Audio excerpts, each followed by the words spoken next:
sí o sí, el que expiramos de la respiración, pues reaccionan con ese dióxido de calcio, produciendo carbonato cálcico y un poquito de agua. Pero ese no es el problema. Esto, de hecho, la carbonatación da como resultado un producto más resistente. Pero el problema es que el pH desciende, baja de 12. Y esa capacidad protectora que tiene el concreto sobre las armaduras del hormigón, esto siempre estamos hablando de concreto estructural, por lo tanto va a ser concreto armado. Pues esa protección que ofrece el concreto, cuando el pH disminuye, se ve disminuida. Pues eso se caracteriza haciendo el ensayo de la fenolftaleína, que se aplica sobre la superficie, y cuando cambia de color es que el pH está por encima de 12, es un hormigón que va a proteger las armaduras, pero cuando no cambia de color es que el hormigón ha carbonatado. He dicho hormigón 3 veces seguidas, el concreto. ¿De acuerdo? Ensayos de permeabilidad. La permeabilidad al agua, todos lo conocéis, es un ensayo también muy sencillo que arroja mucha información. ¿Qué es lo que se hace? Se mantiene una columna de agua sobre el concreto durante 72 horas a una presión de 5 bares. ¿Vale? Esto es simular una columna de 50 metros de agua. Imaginad que tenemos una presa y a 50 metros de profundidad la presión de agua es que son, bueno, en este caso 50 metros son 5 bares más una atmósfera de la columna de aire. Pero imaginad, pues eso, a 40 metros de profundidad que tenemos 5 bares, está el agua presionando sobre el concreto y va a penetrar a través de esos capilares del concreto, y si el agua aporta además agentes agresivos, pues puede alcanzar las armaduras y puede producir la corrosión de las mismas. Lo que se hace es, pasadas 72 horas, se rompe la probeta, así, según el método brasileño, no sé si se llama método brasileño aquí también, o a los expertos en hormigón, el método de rotura de tracción indirecta, ¿les suena? ¿No? ¿El ensayo brasileño? Bueno, simplemente aplicamos la carga en las generatrices de la probeta cilíndrica, y la probeta se abre en dos, se abre en dos, y nos permite ver el interior de la probeta, ¿vale? Y vemos la mancha de agua y vemos hasta dónde ha penetrado el agua que estaba forzado por esos 5 bares de presión. ¿De acuerdo? Bueno, pues dice la norma que si penetra más de 5 centímetros, ese hormigón no va a poder ser un hormigón estructural. ¿De acuerdo? Eso es el ensayo primero. ¿Por qué eso es importante? ¿Por qué es importante caracterizar esto? Esto es un ejemplo también de Santander. Como hemos visto, Santander es una ciudad lluviosa. Si vais a Santander, estáis todos invitados, insisto. Y en verano, porque en invierno tenemos muchas lluvias. No es tanto como aquí, como en Bogotá, pero tenemos lluvias bastante regulares. Puede estar una semana lloviendo prácticamente sin nada. Bueno, ¿qué sucede aquí? Esto es la cubierta de un edificio. Aquí tenemos una cubierta de estructura de hormigón, una cubierta de hormigón a la cual se le ha colocado pues, un terrazo, en este caso un terrazo de concreto, un terrazo de mortero, y lo que sucedió apenas a los 3 años fue que todas las bajantes de PVC de esa cubierta estaban completamente obturadas. Pueden ver ahí cómo el carbonato cálcico resultante de esa carbonatación que veíamos antes se ha ido depositando en la bajante de PVC, y apenas con 3 años lo que ha sucedido aquí es que esas bajantes ya son impracticables. Esto es un caso de ingeniería forense que nos llevó al laboratorio y tuvimos que buscar un culpable.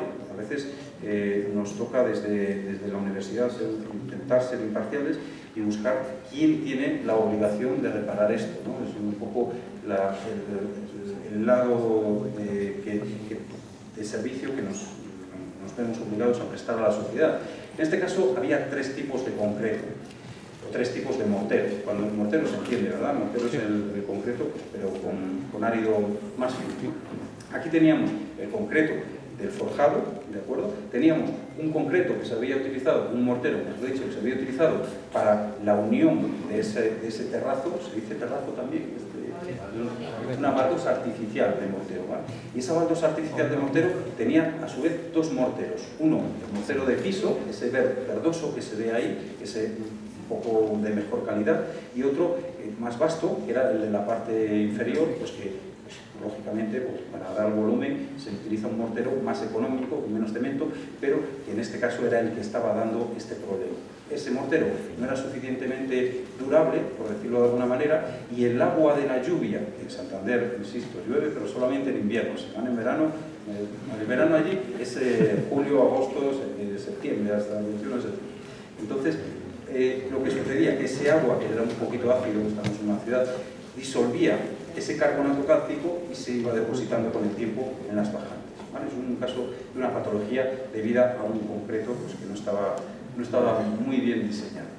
Esto es otro caso, este caso es una puesta en obra, una mala praxis, una puesta en obra. Se pueden ver cómo aquí, a medida que se dicen tongadas, cuando se aplica un concreto y luego se aplica otra capa de concreto, bueno, pues cada una de esas tongadas, fíjense que iba desplazando el encofrado. Por eso vemos estas marcas aquí. El muro en la parte superior tiene más espesor que en la parte inferior, pero solamente porque el peso, la presión del propio fluido iba separando los encofrados. Bueno, pues aquí además lo que sucedía es que esas tongadas producían una interfase entre esos dos materiales, que era el mismo material, pero habían evolucionado de formas diferentes y se creaba un camino pues, para que todo el agua del terreno que estaba al otro lado circulase a través del concreto. ¿Qué supone eso? Si circula agua a través del concreto y esa agua se encuentra con las armaduras, vamos a tener corrosión, por lo tanto vamos a tener un fallo de durabilidad. ¿Cómo se determina cómo es la durabilidad del concreto? Aquí os presento un aparato que patentamos después de mi tesis, porque yo fijaros que en el documento ya tenía toda la descripción del aparato para publicarlo, para defender la tesis y publicar el documento, y resulta que de repente me llaman del servicio de transferencia de la universidad y me dicen: no publiques la tesis todavía, no se puede publicar, porque si un invento se publica, ya no es invento, ya no hay innovación, con lo cual no se puede patentar. Es decir, si hubiese publicado la tesis con toda la descripción del permeabilimetro, no se hubiese podido patentar a posteriori, ¿de acuerdo? Para que lo tengáis en cuenta, pues una cuestión pues, que a veces nosotros que estamos muy metidos en la investigación y no tanto en los temas legales, pues nos suceden cosas de estas. Siempre antes patentamos y luego publicamos. Eso es lo que hacen las grandes universidades. De hecho, tienen comités que se dedican a analizar las publicaciones de todos los miembros de la comunidad científica de esa universidad antes de publicarlos, para decirles: oye, espera un poquito, porque esto se puede patentar y puede que la universidad obtenga un rédito por otro lado. ¿De acuerdo? Bueno, eso son anécdotas. Este es el permeabilimetro que nos permite ver cuál es el caudal. A ver si me explico bien para que lo entendáis. El esquema es este. Aquí se coloca la probeta. Por una de las caras de la probeta se aplica una presión de oxígeno. Se espera un tiempo razonable para que ese oxígeno, a través de la capilaridad del concreto, penetre y atraviese el concreto completamente, y transcurrido ese tiempo se mide cuál es el caudal a la salida. Pues bien, conocida cuáles son las dimensiones de esa probeta y conocida la presión de entrada y el caudal a la salida, podemos determinar lo que se llama el coeficiente de permeabilidad al oxígeno, en este caso de ese material. Bueno, aquí vemos que con este aparato además pues podíamos ver cuándo era el momento de estabilización, no teníamos que andar haciendo medidas. Esto antiguamente, bueno, todavía se hace con pipetas, con burbujas, se ve cómo se llena una pipeta, cómo se desplaza una burbuja, y con un cronómetro medimos el caudal, es decir, el volumen con respecto del tiempo. Bien. Resistencia a compresión. Bueno, ahí he puesto una foto de las probetas referentadas. Se determinó también el módulo elástico de los materiales, el módulo de Young, importantísimo cuando queremos aplicar un hormigón muy concreto a una estructura, y se determinó aquí el ensayo de tracción indirecta también, aprovechando que teníamos que abrir la probeta para ver hasta dónde había penetrado el agua, ¿de acuerdo? Pues tenemos otros resultados. Ensayo de tracción indirecta, aquí lo veis, se aplica la carga en las generatrices y la probeta se abre en dos, nos permite ver el interior. Voy a ir un poco más rápido porque apenas me quedan 10 minutos, me han chivado por ahí, así que algunas de las cosas me las voy a ir saltando porque estoy convencido de que el final de la charla, el final de la ponencia, va a ser más interesante. Bueno, esto ya lo hemos comentado. Se recomienda presaturar el árido reciclado para su utilización en concreto reciclado. Aquí vemos algunas de las propiedades. La densidad. Si sustituimos el agregado natural por agregado reciclado, el agregado reciclado, que es menos denso que el agregado natural, porque además de agregado natural, lo que va a tener el agregado reciclado es pasta de cemento adherida, ¿de acuerdo? La pasta de cemento es menos densa, así que el agregado reciclado es menos denso que el agregado natural. Con lo cual, si yo sustituyo agregado natural por agregado reciclado, la densidad del concreto que yo fabrique va a ser menor. Eso es lógico. Y además, proporcional. Ahí tenéis las curvas, no vamos a entrar en mucho más detalle. Porosidad. ¿Qué pasa con la porosidad? Aquí ya es donde nos tenemos que centrar un poco y pensar qué es lo que ha podido suceder. ¿Por qué tienden a juntarse estas líneas? No sé si se ve claro, pero la línea roja es el hormigón de control, el concreto de control, 0% de sustitución. La azul es el 20% de sustitución, la verde 50% y la negra 100% de sustitución, es decir, concreto completamente reciclado. Pero ¿por qué confluyen estas curvas aquí cuando la relación agua-cemento es muy baja? Confluyen porque si la relación agua-cemento del concreto es muy baja, la porosidad o la absorción que estamos introduciendo en ese concreto al sustituir el agregado natural por el agregado reciclado se ve aislada, ¿de acuerdo? Esa porosidad, esa absorción está, digamos, tiene un entorno menos permeable que ella misma y por lo tanto va a estar aislada de la permeabilidad. Así que si tenemos un concreto de muy alta calidad y sustituimos el agregado natural por agregado reciclado, la permeabilidad del concreto no se ve afectada en exceso. Sin embargo, si el concreto es malo e introduzco un agregado malo, un agregado reciclado, empeora la permeabilidad o la porosidad del material. ¿De acuerdo? ¿Eso está claro más o menos? Bien. Porque sucede lo contrario con las propiedades mecánicas. Bueno, está la permeabilidad al oxígeno, pasa lo mismo, confluye, la permeabilidad al agua, lo mismo, pero en las propiedades mecánicas, esta es la resistencia a la compresión. En las propiedades mecánicas, la confluencia se observa cuando la relación agua-cemento es alta. Es decir, si el hormigón, o el concreto, perdón, yo no sé si lo he dicho ya 100 veces, pero si el concreto es de buena calidad, es decir, si es muy resistente, mecánicamente hablando, si es resistente, y sustituyo un árido bueno por un árido malo, penaliza mucho más que si el concreto es malo.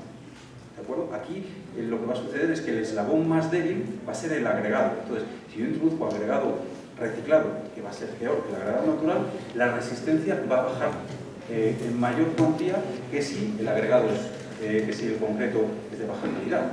Si el concreto es malo, me da igual utilizar un agregado bueno que un agregado malo, porque al final la rotura se va a producir a través de la matriz. ¿De acuerdo? Eso es fácil de entender. Pero fijaros que hemos encontrado que para la durabilidad afecta de una manera a los hormigones buenos y a los hormigones malos, y para la resistencia a la compresión o la resistencia mecánica afecta de manera contraria. ¿De acuerdo? Bueno, en cualquier caso, si observan, la sustitución de un 20% es una pérdida de resistencia apenas despreciable. Por eso, la normativa permite sustituir hasta un 20% del agregado natural por agregado reciclado. Voy a ir un poco más rápido. Bueno, esto es un modelo que diseñamos en su momento. Aquí pues, los resultados que proporcionaba ese modelo y la comparativa con otros autores daba muy buenos resultados. Todo esto está publicado. Esto está publicado en papers internacionales, así que si lo buscan con la referencia lo pueden encontrar. No las he puesto aquí, pero si buscan por mi nombre, en concreto reciclado, van a encontrar estas publicaciones. Y esto es alguna tontería, porque esto para cuando la presentación es muy pesada, pues que sea un poco menos dura, ¿no? Ver que no todo lo que se ve perfecto en el plano, a la hora de aplicarlo, a la hora de llevarlo a la práctica, funciona, ¿no? O sea, hay que tener mucho cuidado con eso. Esto no sé si llamarlo sostenibilidad, ¿no? Y aquí un caso de pues, unas escaleras de escalones, para llegar al baño público de los... Es una tontería. Ahora iba a hablar del comportamiento fatigado, pero como voy a ir tan rápido, ¿cuánto tiempo me permite? 5 minutos. ¿Sí? Perfecto. Me voy a acercar un poquito más al micrófono. ¿Se me oye mejor ahora? Ya, 50 minutos hablando y nadie me ha escuchado por allá atrás. Seguro que de fatiga van a aprender por lo menos algo.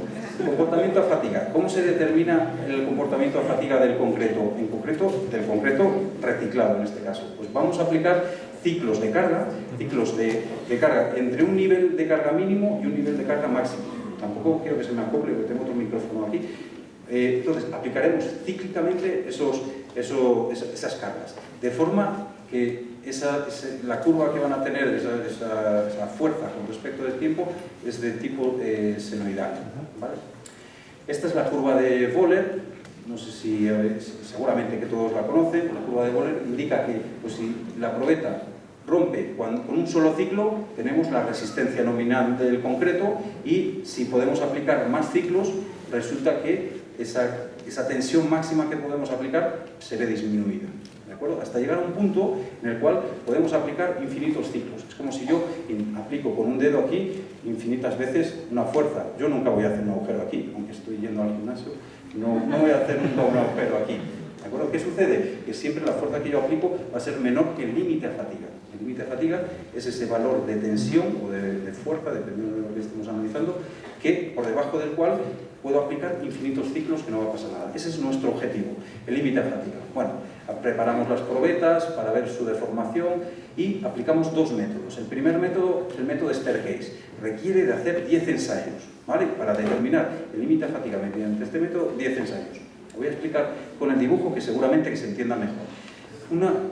Cojo una probeta y aplico 2 millones de ciclos. 2 millones de ciclos, fijaros, eso dependiendo de la frecuencia puede ser una duración de un tiempo muy amplia. A 10 hercios en este caso. Aplico 2 millones de ciclos entre una tensión mínima, que pongamos que son 5 megapascales, y una tensión máxima de 10 megapascales, por poner un ejemplo. Y resulta que esa probeta supera los 2 millones de ciclos. Pues podemos decir que esa probeta, es resistente a esos niveles tensionales, ¿de acuerdo? A fatiga. Es decir, que está esta tensión que tenemos aquí por debajo del límite de fatiga. Entonces lo que hago es con otra probeta, por si acaso esa se dañó, con otra probeta aplico otros 2 millones de ciclos, pero aumento el nivel de tensión máxima. En vez de 10 megapascales, voy a aplicar ahora 15 megapascales.